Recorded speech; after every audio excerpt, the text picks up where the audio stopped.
All right, welcome everybody. Today we're going to do ADAS model. It's not a new topic. It's something that you already should know about. Um, but there were a few requests from students that I go through again some of the ADA summary or key ideas, right?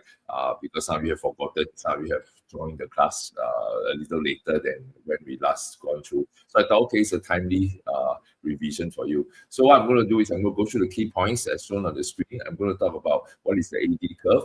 I'm also going to talk about what is the why the shape of the AD is shaped the way it is, what's the difference between movement and shift along AD. This is where I think a lot of students have confusion. Then we'll look at the AS, the LRAS, and the SRAS, and then look at the determinants. And finally, we're going to end off with equilibrium concepts in AD and AS and relate this to the business cycle. Right, along the way, right, please feel free to key in any questions that you have on this in the live chat. I will address them along the way, or where is the appropriate juncture, I will start talking about it. All right, so without further ado, let's talk about the introduction first before we start into AD, right? What is the ADAS model? The ADAS model, right, is really a model that is there to help us understand, help economists understand what we observe in the real world, right? So we make observations of the real world economy, and then we say, okay, this is what we observe that sometimes prices rise, right? Sometimes they rise quickly, sometimes they rise more slowly. Occasionally, prices fall. We also sometimes notice that income rises. That's called economic growth. We also see income falls. We also notice sometimes unemployment gets very high, sometimes unemployment gets very low. Wages might become very high in those times. And we are like trying to understand why does this happen. So economists came out with models, right, to understand that. So about 100 years ago, well, not quite 100 years ago, nearly 100 years ago, a group of economists came up with a model called the ADAS model that was built upon the ideas proposed by this guy called John Maynard Keynes. So this is a very Keynesian view of the economy. But the model is more than that. The model goes beyond Keynesian. It goes beyond its Keynesian origins. It can actually explain non-Keynesian view as well. But nonetheless, this is a model that's withstood the test of time, right? And so nearly 100 years is still one of the best models we have to understand the economy. So with that background understanding, right, now we say, okay, if this model is a rather good model at understanding the economy, well, how does this model work? How do we use this model? Well, the first thing we do is look at the name, right? ADA stands for aggregate demand and aggregate supply. So aggregate demand, which is something like demand, right? Just that there's a term aggregate. So aggregate means like totality of demand. What is aggregate demand actually?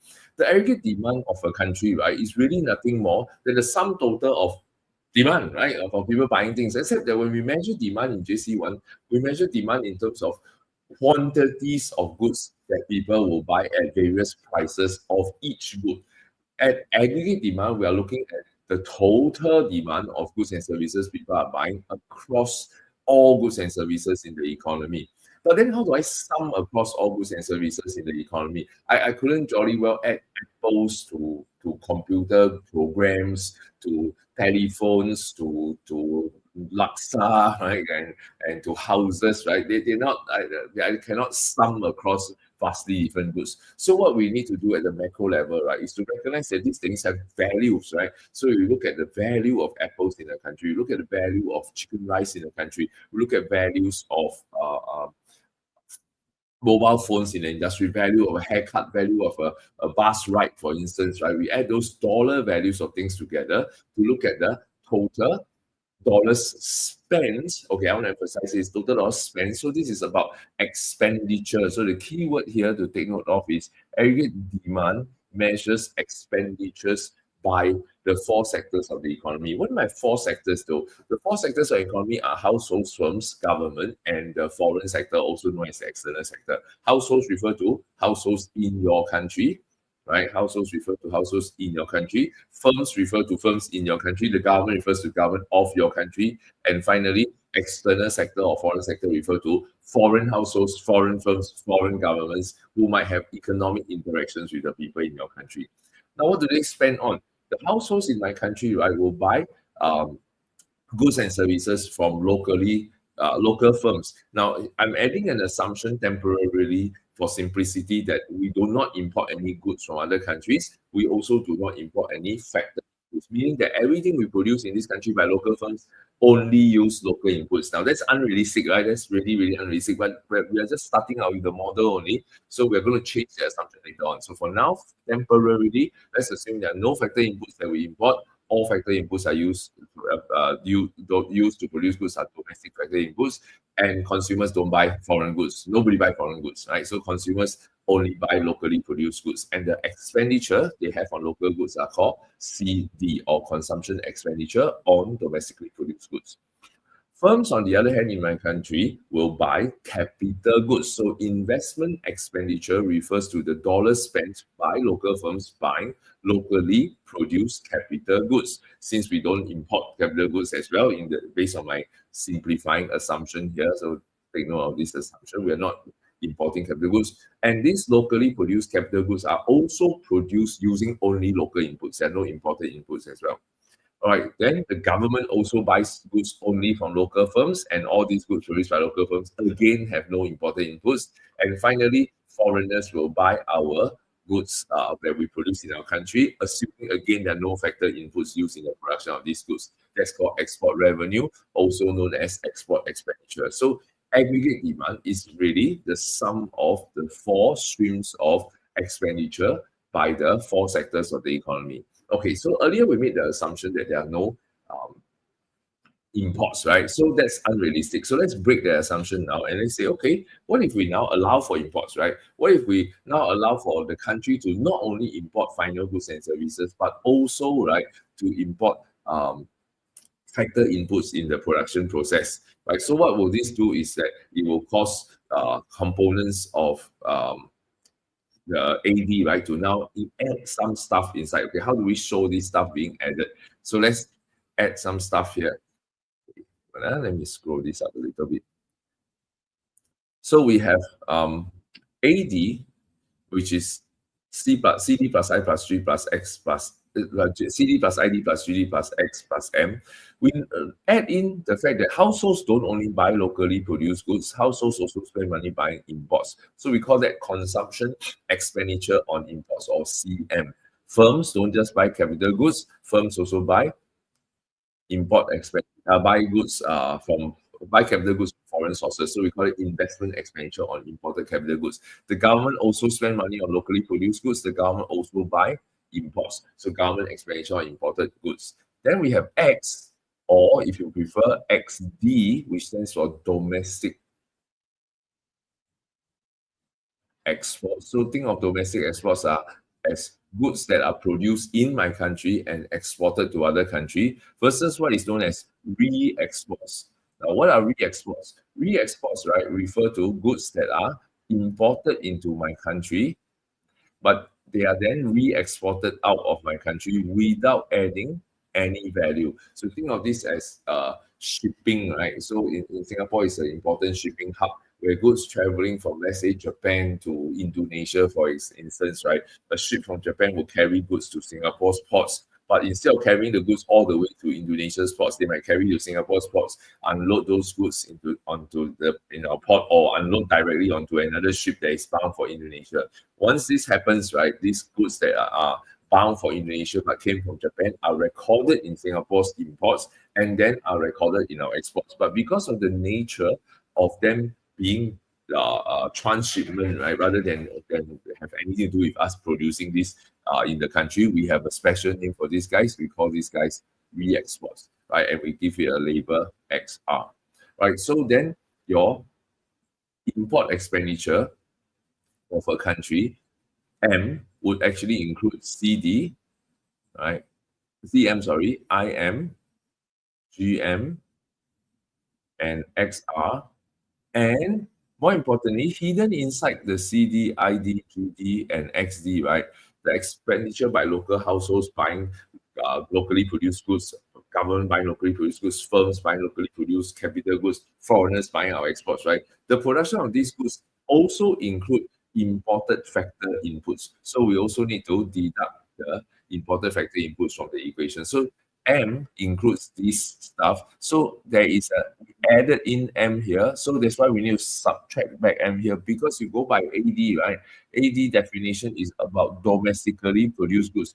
Imported goods are not domestically produced. So therefore, the M it needs to be cancelled out in the end. Now you say, okay, why are we going through all this trouble, right? Why are we going through this hassle of adding the CMs, IMs, GMs, and XRs and the imported goods just to minus them off at the back? Like, that's so troublesome. Can't we just don't do it? Well, it makes the equation really nice and neat, right? If we did it, right? So if we were to add this stuff in, then what I can do is I can group the C, D, and CM into total C. Total C will be the total expenditure on goods and services by the household sector. That means the total expenditure on not just on locally produced goods, but on all goods that households spend. So if I want to know what is the total dollars spent by households, then I need to count not just what they spend on local goods, but also what they spend on imports as well. But because my AD only wishes to measure the value of import locally produced goods, I need to subtract the M later on at the back. Now, by grouping the ID and IM, I am able to form an expression called total investment expenditure by firms. By grouping GD and GM, I can get total G, and by grouping XD and XR, then I'm able to get a total value of X. So from here, we get to the very familiar equation you see in your school, which is AD equals to C plus I plus G plus X minus M. So again, let me point out often made conceptual mistake is that students think that when an event, right, that affects M, right, that causes a change in M, they think that it will cause a change in AD. That doesn't really happen because whatever happens to M here happens to all the M hiding inside the CIGX anyway, and is equal and opposite. So all effects on M will always cancel out. All right, so just be careful about this point.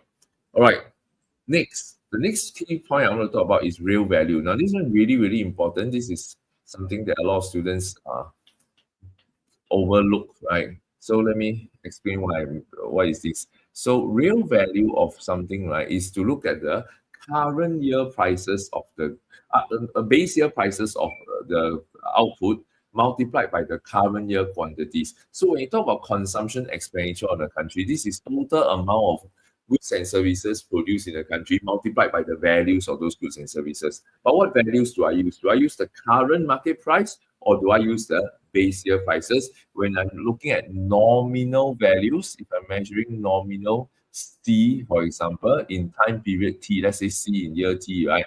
Then I'm using the prices in year T times the quantity in year T.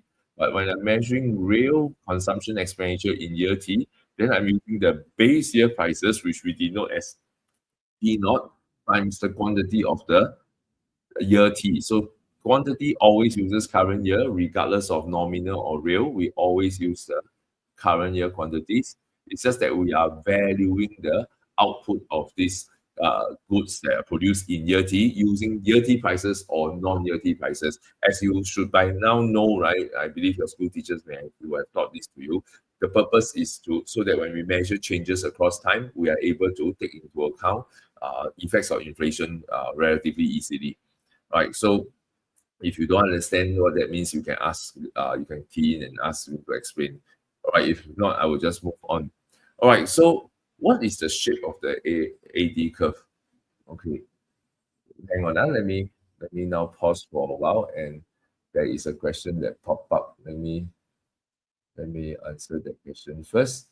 So Joshua asks, why do we even have M inside AD at all? Why can't our C, G, I, X all consider and only consider and account for locally produced goods? Then there won't be an M. As I mentioned just now, right? Let me go back and show you the equation, Joshua. If you go back to this equation, if I were to only look at the CD, ID, GD, XD, then I don't have to minus M, right? The equation looks so much neater and more simpler. But then I cannot get an expression of total C. I want to know what is the total spending by the household sector. I cannot get that total C variable. Then I cannot get I variable. I cannot get a G variable. I cannot get an X variable. Now, then I say, okay, why do we care? why do we care about getting those variables? Part of the reason is because we want to imports may not affect the AD equation, but import is still an important variable that is an indicator of the performance of the economy. So we also want to know how our households spending patterns are like in terms of locally produced goods and imports. So um, perhaps you can argue that maybe it's not a must to do this. I don't entirely disagree, but it has been the model they've been using for the last nearly 100 years, right? So I think people just got used to it, and this is why um, it's stuck, right? The model got stuck here. But nonetheless, even though that's the case, right, we need to be very careful about the role of M. The role of M is not an unimportant variable in the economy. It is an important variable to understand the performance of the economy, but we cannot uh, mistakenly think that M matters to the AD equation. I hope I answer your question, Joshua. All right. So let's go back to AD function. The AD function, right, or AD equation is a line that has a negative gradient. Now, I've drawn it as a linear function, but it doesn't have to be linear, right? So this doesn't have to be linear. You can draw it as a curve, in fact, right? If you want to draw the AD function as a curve, that would have been perfectly okay. However, because our current syllabus in the A-level econs exam does not require you to ever use the curvature of the AD function to explain any scenario, then you can simplify and draw a linear function. So the important thing to note is that this guy has a negative gradient. Now, what does a negative gradient actually mean? A negative gradient means that when there is a fall in price level, for instance, the real national income to increase. Oh, by the way, I forgot to emphasize, take note that the R and Y, the R is real, right? Real national income. So this whole graph is drawn in terms of real values. So remember earlier we talked about how AD is made up of real values. So when the current price falls, right? So prices starts to fall, quantities start to increase, right? Then your AD, right, total expenditure, which is made up of your C and I and G and X minus M. All these guys, right, are real values. Real values means we are using base year prices times current year quantities. So you can see that the quantities are rising, but the prices, instead of using the current year prices that are falling, we're using base year prices that are not changing. So you know, not changing prices times quantities that are rising. So national income surely will increase. So this is shown as a movement along the AD curve where falling prices make the four sectors buy more. The household sector, the firm sector, okay, technically the government sector may not buy more or less simply because of prices. At least the three sectors, household sector, firm sectors, and foreigners, right, sectors, drivers, will respond by buying more. But total expenditure, if you go by nominal values, right, may rise, may fall, right? It depends on the price elasticities of demand, right? Peak falls, Q rises. Whether the total expenditure rise or fall depends on PED. But remember, we are dealing with real values. So the increase on the horizontal axis must be using real values, which means base year prices that are not changing, current year quantities that are rising, then the real value of expenditure must increase. So therefore, right, when explaining GPL4 to R and Y increase, there is no need to make any assumption about PED. Right, so please remember there is no need to make any assumption about PED when explaining movement along the AD curve. The moment you make an assumption about AD curve, you are signaling to the examiner at A level, right, that you think that elasticity matters. And when you signal to them you think elasticity matters, then you are revealing to the examiner, right, that you are unaware that this value is real value, or at least you don't understand what's the meaning of real value. So it's a you are revealing um, your lack of understanding of the model. All right, so then let's move on. Now, the next thing I'll talk about is what's the difference then between a movement and a shift. Now, all of you know that there are movement factors and shift factors, right? But the very easy way to understand this, right, is to think of this as that when there is a movement to the right of the AD, there is an increase expenditure in real values. When there is a shift to the right, there is an increase in expenditure in real values. Both instances, AD are rising. So movement to the right, AD rises, R and Y rises. Shift to the right,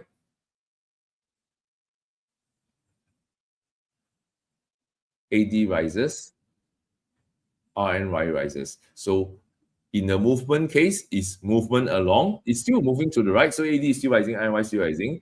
If it's shift, then AD is rising, but this time is a shifting to the right. Then what's the difference between movement and shift? The key difference between movement and shift, right, lies in what causes it. Right? In the case of a movement along, this is a fall in GPL. Is the cause? Sorry, wrong line. A fall in GPL would be the reason that causes a movement. So this is caused by movement along. And then if you talk about a shift, then this will be a change in anything else, right? Any other variable changes that can cause an increase in expenditure, this will cause AD to shift to the right. So what's the difference between movement to the right and shift to the right? People are buying more things, right? In both cases, the four sectors, the households, firms, government, and foreigners, somebody or more than one group is buying more things.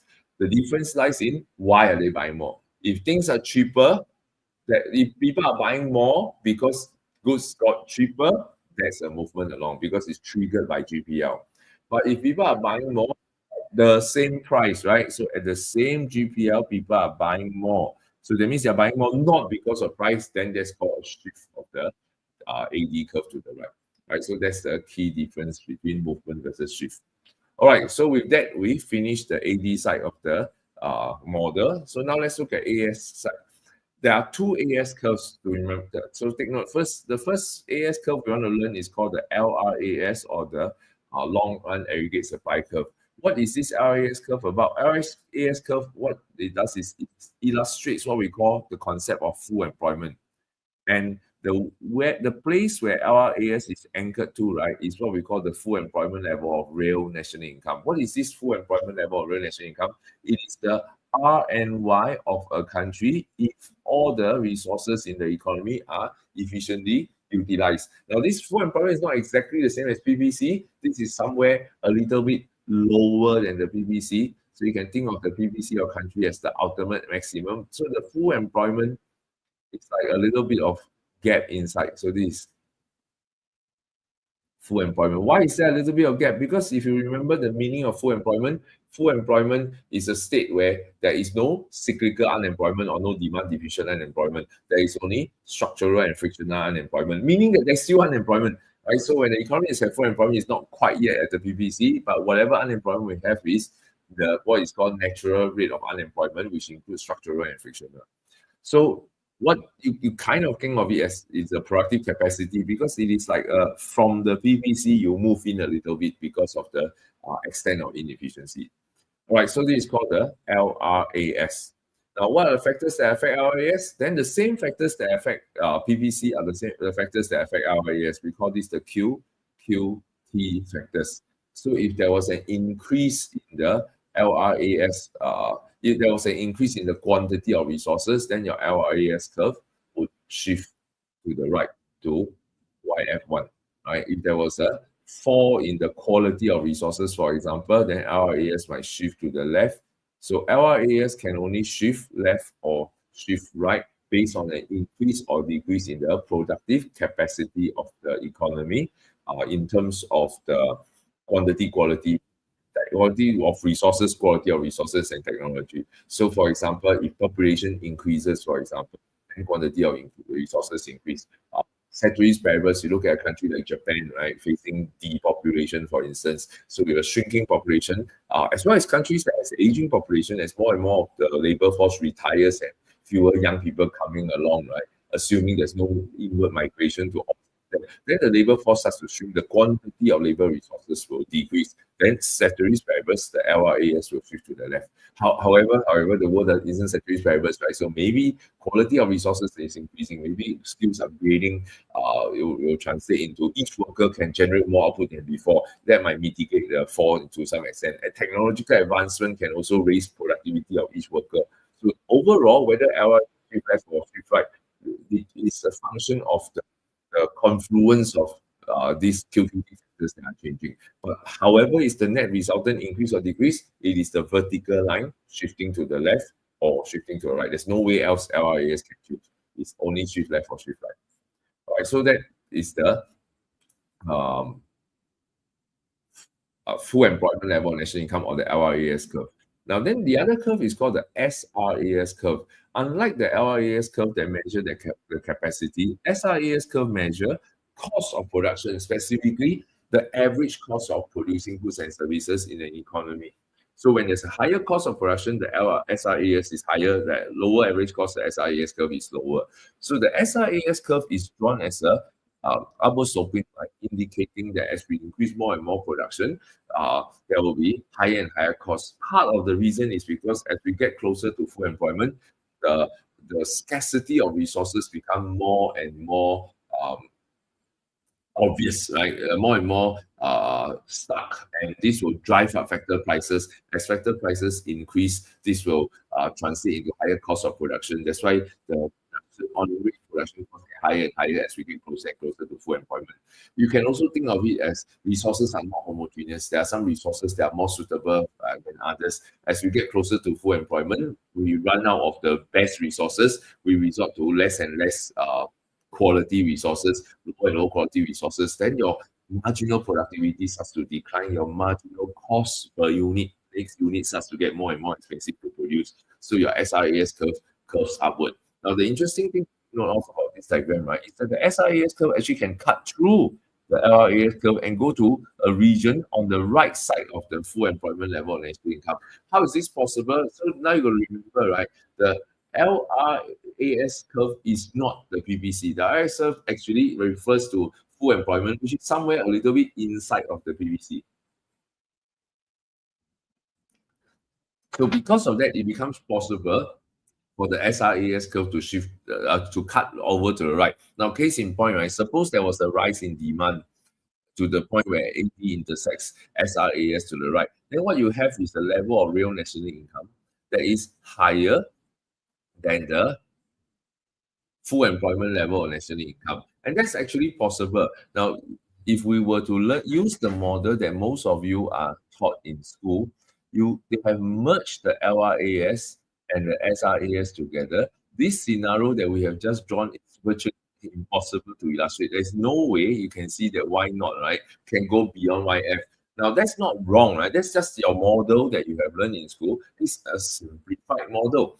And that's fine, right? This model is perfectly okay to use because it can explain vast majority of the scenario. But suppose there was a question where we are talking about how excessive demand is driving demand through inflation in the country to the point where the unemployment rate in the country is actually even lower than what we call the natural rate of unemployment. That means the economy is overheating and getting beyond full employment. Then this model that you learn in the simplified model that you learn in school would not be adequate to explain that particular scenario. Right? For that scenario, you will need the original LRAS, SRAS model to use. So it originally was like this before it evolved to become the simplified version. Just that we don't frequently use that. It kind of like got forgotten by a lot of people. All right, so this is the SRAS curve. Now, what causes the SRAS to shift? The SRAS curve will shift because of changes in unit cost of production. Now, unit cost of production will be what? Total cost divided by total output, right? Unit cost is average cost. So total cost divided by Q will be your unit cost. So obviously, total cost will be affected by factor prices. So the higher the factor price, the higher the cost.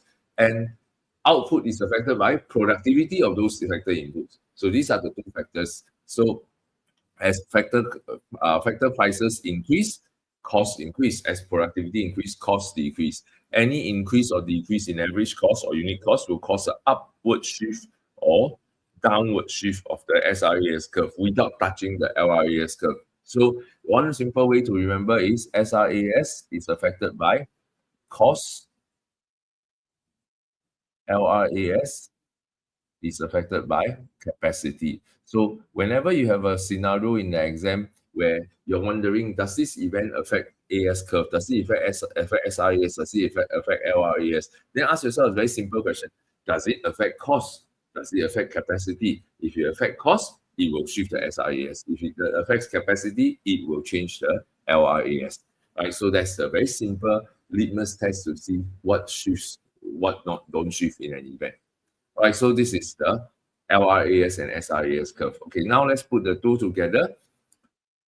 The long run equilibrium of an economy occurs at the intersection of AD and SRAS and LRAS, all three curves intersecting at one point, and that one point will have to be the full employment level of national income. So at this point, we have long run equilibrium. Now, where exactly is this point in relation to what we learned previously? What we learned previously is this thing called the business cycle, right? So this is your national income. Oops, sorry, not YF. This is your Y, or more precisely, your RNY, and this is your YF. So when the economy, right, intersects, right, where AD intersects SRAS and LRAS all at one point, then we are at all these blue color points. The economy's national income is exactly equals to the full employment level of national income. So R and Y is equals to YF. So what happens when the economy goes beyond? Hi, Josh. You just come in. All right. So if the economy goes beyond full employment, so this is Y rising beyond YF, right? How does that actually work in my ADS model? That will work in my ADS model like this, right? So there's an original AD. So let's draw in the original AD here. So an increase in AD will cause the intersection of the AD and SRAS to move from the blue color point, right, to the green color point. So as a result of this, national income rises to Y2, which is higher than YF, right? So this is exactly this situation. Now, then when the economy goes below full employment, right? So this is where AD, sorry, wrong, where AD falls. So again, imagine, oops, sorry. Imagine there was originally, it looks damn ugly, sorry. Originally, there was AD not here, so there's a fall in demand, so the economy moves down, right? So this will lead to a fall in the R and Y going below full employment. That will be this guy happening here, right? So this is what we call full employment level of national income, below and above. Now, so what happens when the economy is below full employment? What happens when the economy is above full employment? Then that's where government policies, right, will be proposed. So then in another video, maybe I will talk about how Keynesian economics propose how do we get back to full employment, how classical economists decide we'll get back to full employment. I probably won't do a live stream on that. I'll probably just make a video about that and post it as a regular YouTube video because that part is not going to be tested as much about the different economic schools of economic thought. So they are more for deeper understanding. So I'll just do that as a separate video. All right, so then that is all that I have for you as a revision for ADAS. So let's move on to Q&A now. Does anybody have any question you want to ask?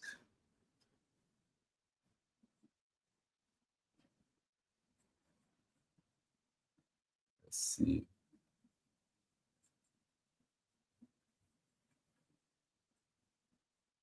Josh, was that you or was there a friend that using a computer?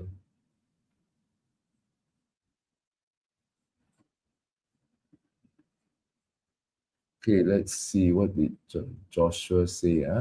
Joshua said, actually, from another perspective, it is easier to group them together than minus in one shot rather than individually picking out the different components. Well, I guess it looks easier. I guess it looks neater that way, right? But what I'm saying is that you could have just ignored the components. You could have just written this, right? AD is equals to CD plus ID plus GD plus XD. But if you've written something like this only, right, it is still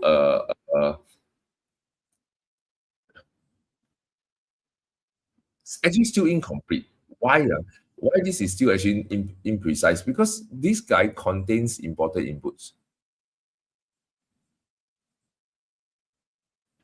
Right? Locally produced consumer goods contain imported inputs. So does locally produced capital goods. So does locally produced goods that are sold to the government, and so does locally produced. So do locally produced exports, right? They all contain inputs. So even if you wrote it like this, right, you would still have to minus the import expenditure on factor inputs. So you can't really get rid of this guy unless you are prepared to assume that the country doesn't import inputs at all, right? So yeah, okay. Hang on, now I have.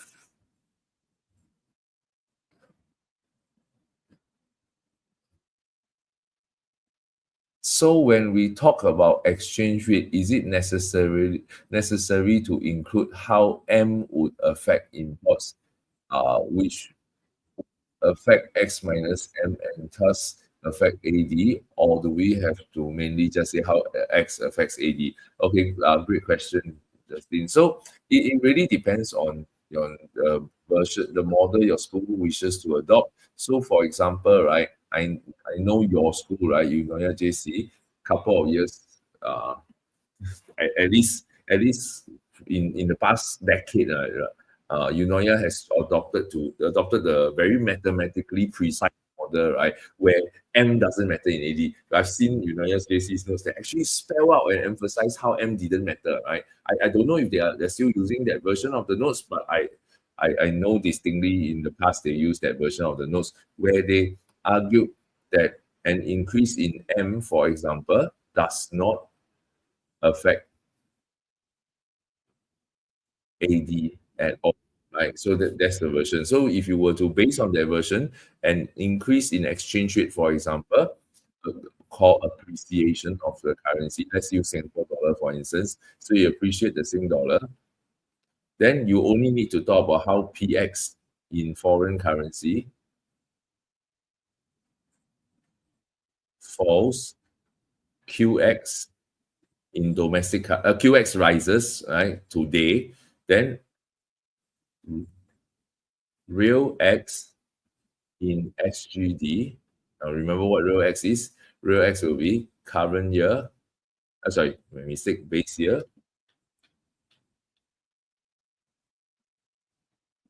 PX in SGD times current year, QX. So what's happening to PX and QX? So PX, no change because firstly is base year, second is low Sing dollar. Current year QX we know is rising. So therefore, X rises, and you can conclude AD rises. So the mathematically precise way to explain this is without the M, right? Without the M at all. So once you don't have the M, right, then please don't bring in elasticity, don't bring in Marshall Lerner condition, don't bring any of that, right? Because okay, even in schools, right, where they teach it with M, right, uh, even in school where they teach it with M, you shouldn't use Marshall Lerner because Marshall Lerner only applies for nominal. These are all real values. AD curve is in real values. So um, let me see what Josh said. Joshua, sorry. Joshua said, yes, they still emphasize M doesn't affect AD right from the first lecture. Okay, good. So EJC is still sticking to the most mathematically precisely correct model. But to be fair, there are some others in a different school. I think Josh, your school has adopted maybe a more simplified version. So in some schools, they choose not to be so mathematically precise, and they take it that M matters, right? So then when they talk about exchange rate increase, let's say an appreciation, they will talk about how this will cause X to fall, then they will explain how M will rise, and then this will cause X minus M to fall and AD falls. Now you contrast this conclusion with the one that sorry, did I just like, uh, sorry, I made mistake here. I made a mistake here. This is wrong direction. No, luckily I spot my own mistake. Okay, so this is a increase, this is a decrease, this is a decrease, this is a decrease, this is a decrease. Okay, so this is the mathematically precisely correct way used in Justin and Josh's school, right? So AD false. But if you go to Josh, your school in Temasek, your school uses a slightly different version. They take into account the X minus M, but the conclusion is the same, right? So it didn't matter as long as far as the final outcome in terms of what happens to AD is concerned, it is still the right answer. So is that a big deal, right? Is that a big deal when it comes to A level? I don't think so, right? But I don't know, right? As more and more schools starts to teach in the mathematically precise way, there might come a time when Cambridge examiners start to nitpick on this, right? So as far as I know, the only two schools that I know of that is teaching this more precise model is Eunoia and Dunman High. So at some point, when more and more schools do that, then they might start rejecting a simpler version. All right, so that is the I hope that answers your question, Justin. That go back to Justin's question. So when we talk about exchange rate, is it necessary to include how M affects in how exchange rate change affect M, right? And which would affect X minus M. Yeah. So the answer is no. You don't have to worry about it. At least not in your school, okay? It's not in your school. So those of you from other schools, like I think Temasek, NJ, Raffles, all these, the school uses a more simplified version with the X minus M. All right. Do we have any other questions that you need to ask?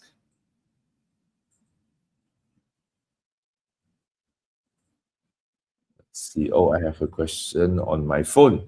The question on my phone is it true that Marshall-Lerner condition can only be applied to the case of depreciation? My school teacher mentioned that there isn't enough research to support the application. If it were possible, would it work like a reverse MLC? First, okay, Ling Chen, let me address your question. You clearly haven't watched my YouTube video on Marshall-Lerner condition yet, but let me explain to you. The Marshall-Lerner condition basically says that if there was a depreciation in the country's currency, assuming Marshall-Lerner condition hold, that means PDX plus PDM is greater than 1, then your balance of trade, which is, by the way, in case you don't know, balance of trade is nominal value of X minus nominal value of M, the BOT will improve, right? So mathematically, we have shown that this is true, right? If you go and look at the YouTube video, or you can see how your school teaches this. Now then, it's math, right? It's math. It's not even like some logic that based on some assumption. There is no need for you to have empirical proof, right, of appreciation. The appreciation will worsen the BOT if MLC holds. It's math. It cannot be asymmetrical. It cannot be that uh, if this is greater than 1, it's just mathematically impossible, right? So it's like if 1 plus 1 is 2, then is 2 plus 2 equals to 4. No, we haven't found enough evidence to show 2 plus 2. No, it's math. Right? There's no two ways about it, right? So the Marshall-Lerner condition is symmetrical, right? And it works both ways. Second issue, based on the way you phrase your question, is would it work like a reversed MLC? There is no such thing as a reversed MLC. The Marshall-Lerner condition is the Marshall-Lerner condition. It holds or it doesn't hold. When MLC holds, PED X plus PED M is greater than 1, right? This is Marshall-Lerner condition holding. So when exchange rate rises, BOT falls. When exchange rate falls, BOT rises. These are not, there's no such thing as reverse MLC. This is MLC, this is assuming MLC is it's the same thing. So please don't use words like reverse MLC or like how some of you use terms like reverse multiplier. There's no such thing as reverse multiplier as well.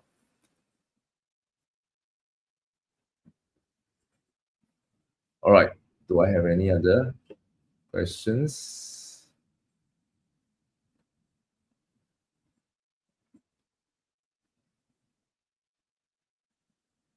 Oh, Josh, say hi to your sister.